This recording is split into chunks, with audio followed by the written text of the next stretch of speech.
بسم اللہ الرحمن الرحیم۔ قسط نمبر 25۔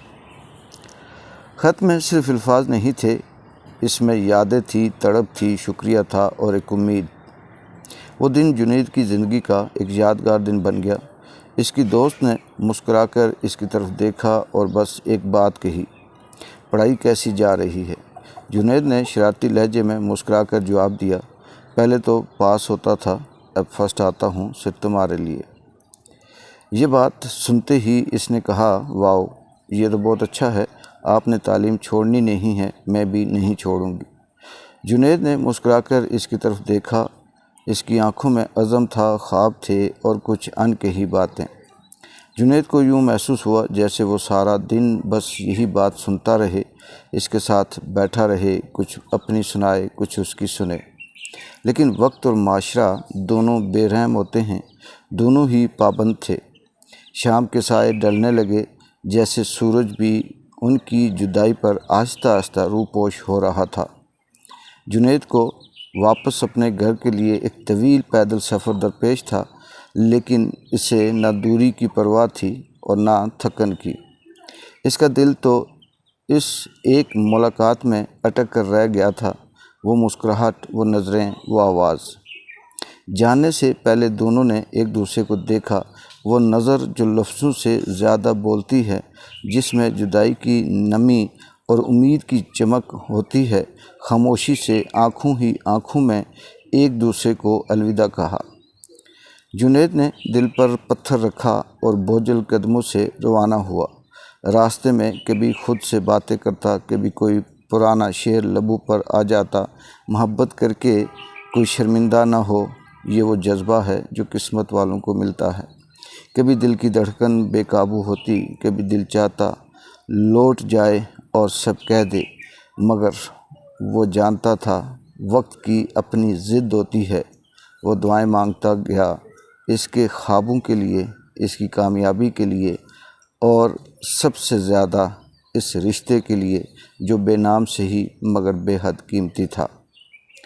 شام پوری طرح رات میں بدل چکی تھی۔ جنید اپنے گھر پہنچا، مگر دل ابھی بھی اسی لمحے میں قید تھا جہاں وہ دو سچے دلوں نے وقت کی قید میں بھی ایک سچا رشتہ باندھ لیا تھا۔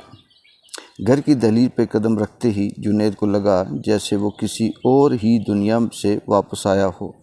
دروازے کے پار زندگی ویسی ہی چل رہی تھی، ماں کی آوازیں، بہن کے کہکے، ابو کی شفقت بھری آواز، مگر جنید کے اندر کچھ بدل چکا تھا۔ وہ آج وہ خود سے زیادہ اسے محسوس کر رہا تھا، جس کی باتوں نے اس کے دل پر مہر لگا دی تھی۔ بیٹا، کھانا لگاؤں؟ ماں نے پوچھا۔ نہیں امی، ابھی بھوک نہیں ہے۔ یہ پہلی بار تھا کہ جنید نے کھانے سے انکار کیا تھا۔ ماں نے حیرت سے دیکھا مگر کچھ کہا نہیں۔ جنید صوفے پر بیٹھا مگر دل کہیں اور تھا، چہرے پہ خاموشی، نگاہوں میں الجھن اور دل میں ایک طوفان برپا تھا۔ وہ گھر والوں کی موجودگی کو محسوس تو کر رہا تھا مگر ان کا ساتھ نہ دے پا رہا تھا۔ ہر جملہ اس کی یادوں میں دفن ہو جاتا تھا۔ یہ پہلی محبت کا اثر تھا، خاموش، گہرا اور بے قرار۔ کمرے میں جا کر جنید نے دروازہ بند کیا، دل جیسے دھڑکنوں سے کچھ کہنا چاہ رہا ہو۔ اسے لگ رہا تھا کہ اگر اب نہ لکھا تو شاید یہ سب کچھ اندر ہی اندر جلتا رہے گا۔ الماری سے پرانا رجسٹر نکالا، قلم اٹھایا اور پہلا صفحہ کھولا۔ میرے دل کی خاموشی کے نام لکھنا شروع کیا۔ آج تم سے ملاقات کے بعد ایسا لگ رہا ہے کہ جیسے زندگی کو کوئی نیا مطلب مل گیا ہے۔ تم نے کہا کہ تعلیم نہیں چھوڑنی، یہ جملہ شاید سادہ تھا مگر میرے لیے وہ ایک عہد بن گیا۔ تمہارے لہجے میں جو سچائی تھی، اس نے میرے دل کو چھو لیا۔ مجھے کہنا بہت کچھ تھا، بتانا چاہتا تھا کہ تمہاری موجودگی میرے لیے کتنی اہم ہے، مگر کہہ نہ سکا۔ شاید اس لیے کہ آنکھوں نے سب کچھ کہہ دیا تھا۔ میں نے آج شام تمہیں الوداع تو کہہ دیا مگر دل وہیں چھوڑ آیا ہوں، اور اب اس خط کے ذریعے تم سے دوبارہ بات کر رہا ہوں۔ شاید تم کبھی پڑھو یا شاید یہ خط کبھی نہ پہنچے، مگر میرا دل ہلکا ہو رہا ہے۔ تمہاری دعاؤں میں اپنی جگہ مانگ رہا ہوں، تمہارا جنید۔ خط ختم کرتے ہوئے جنید کی آنکھوں میں نمی تھی، مگر چہرے پر سکون تھا، جیسے اس نے اپنی روح کی بات کسی قریبی دوست سے کر لی ہو۔ اب اسے واپس جانا تھا، نہ صرف گھر بلکہ اس ملاقات کے لمحے سے بھی۔ زندگی کی دوڑ میں اسے معلوم تھا کہ اگلا دن ایک نیا امتحان ہوگا۔ تعلیم، وقت، ذمہ داریاں سب اسی کا انتظار کر رہے تھے، لیکن اب وہ تنہا نہیں تھا۔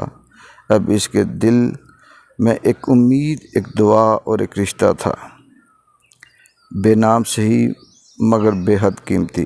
جنید نے خود سے عہد کیا، وہ تعلیم جاری رکھے گا، وہ خواب پورے کرے گا، اور وہ اس محبت کو ایک روشنی کی طرح دل میں جلائے رکھے گا جو اندھیرے لمحے میں اسے راستہ دکھائے گی۔ اگلی قسط میں جنید کے ساتھ کیا ہوتا ہے اور زندگی کیسے گزرتی ہے، تب تک کے لیے اجازت دیں۔ اللہ حافظ۔